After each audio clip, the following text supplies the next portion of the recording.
It's autumn or fall, and pumpkins are showing up in every market. And I want to share with you this recipe for an easy pumpkin roll.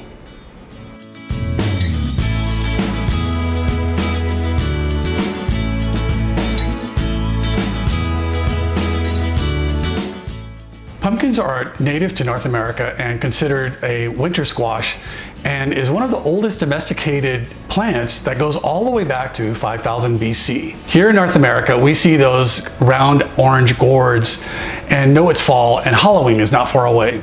Aside from jack-o'-lanterns and coffee drinks, these are great to cook with and bake with. Before we get started, I'd really appreciate it if you click on the like button and also subscribe to my channel. Click on the little bell to get a notification when there's a new video that's posted. This recipe only has 5 steps, and there's a few things that you need to understand when you make this, and I'll help you through them with a few tips. It's best to have your eggs at room temperature. They'll whip up even better than cold eggs right out of the fridge. Also, sift your flour to keep things as light as possible. Preheat your oven to 375 degrees Fahrenheit or about 190 degrees Celsius. Spray the bottom of a 15 by 10 by 1 inch baking pan with baking spray. Cover the bottom with parchment paper. Spray the paper with the baking spray and then coat it lightly with flour. Doing this preparation helps the cake to release easily from the baking pan. Set this aside while you mix the cake batter. I'm using a stand mixer, but you can use a hand mixer for this. Set the mixer to a high speed and whip the eggs for about 5 minutes. You'll see the eggs triple in volume.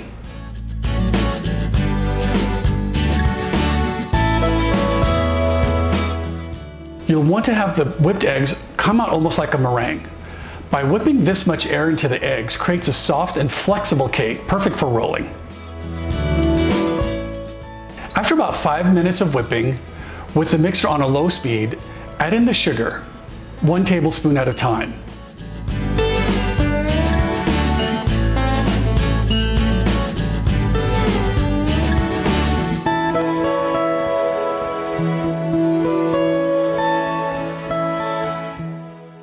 Add in the pumpkin puree, 1 tablespoon at a time, slowly, not to deflate the mixture.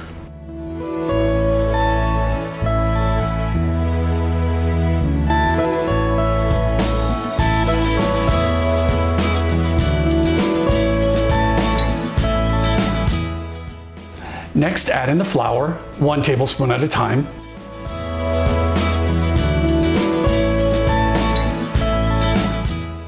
Give the flour a chance to mix in before adding the next spoonful. Going slowly helps to keep the mixture from losing its air.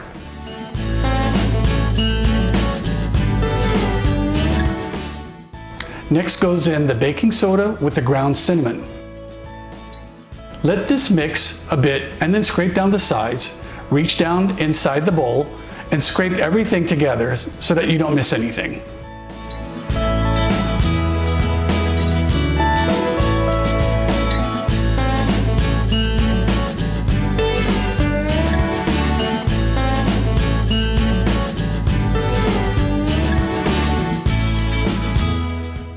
After the final scraping of the sides and the bottom, pour the batter into the prepared baking pan.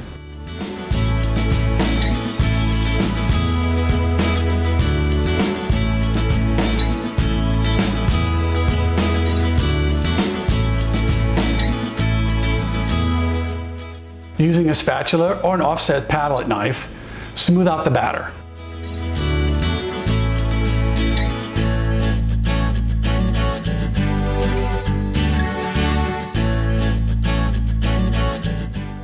Sprinkle the chopped walnuts over the surface. This is optional. If you're allergic to nuts or you just don't like them, you can skip this part.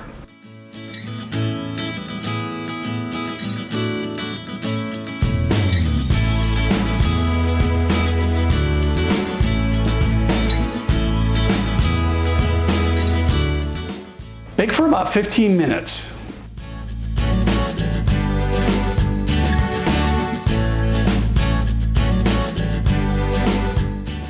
Meanwhile, lay out a large kitchen towel and dust with powdered sugar.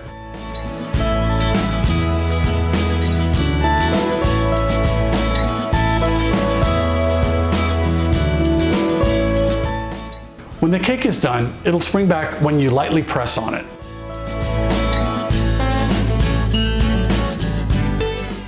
Carefully but confidently, turn the baking tray onto the sugar-coated towel. Lift the tray. It may require a little extra coaxing, but it should come out easily. Peel away the paper if it's still on the cake. I trim off one of the short edges. This is where I'll start the roll from. Dust the cake with a layer of powdered sugar.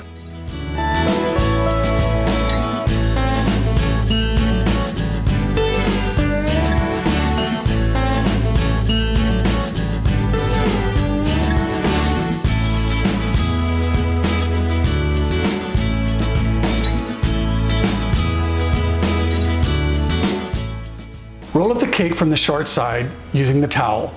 By doing this now, you'll have the cake develop a memory of the form that you'll want it to be in.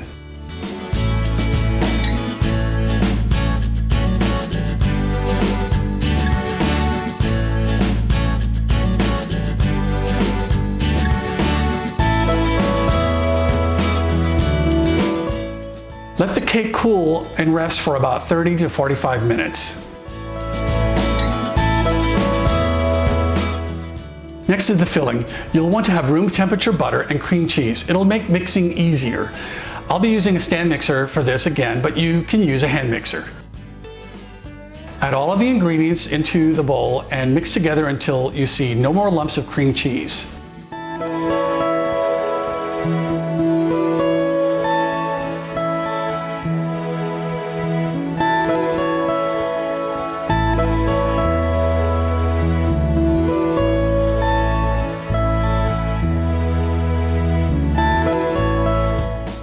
You may need to scrape down the side of the bowl once or twice.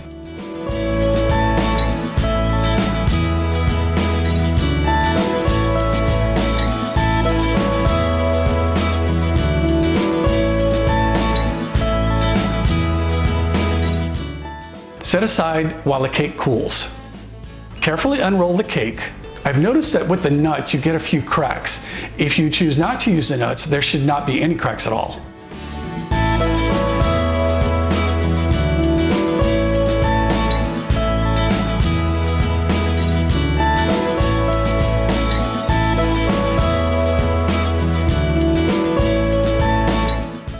Spread out the filling over the surface. You can leave about 1/4 of an inch or so along the long edges.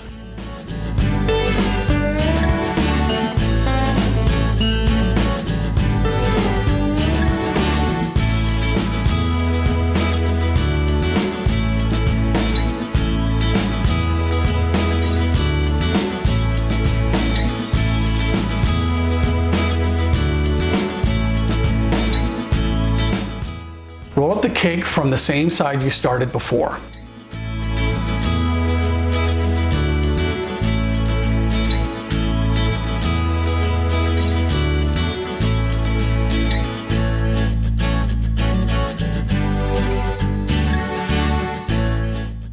Wrap the cake tightly in plastic wrap and place in the fridge for about an hour.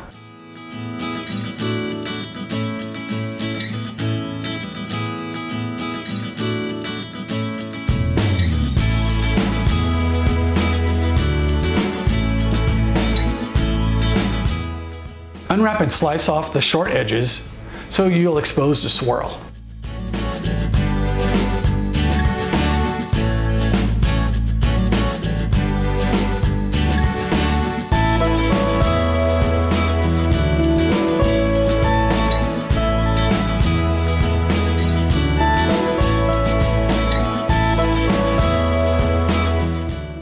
The flavors aren't very strong in this recipe, and you can certainly add a bit more if you want to punch up the flavors as much as you like. Perfect dessert for the season, truly a taste of autumn, and your kitchen will smell amazing while the cake is baking.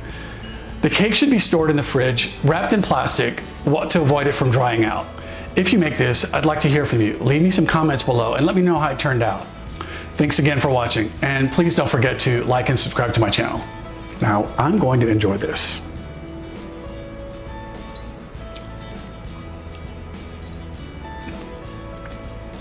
It's truly delicious.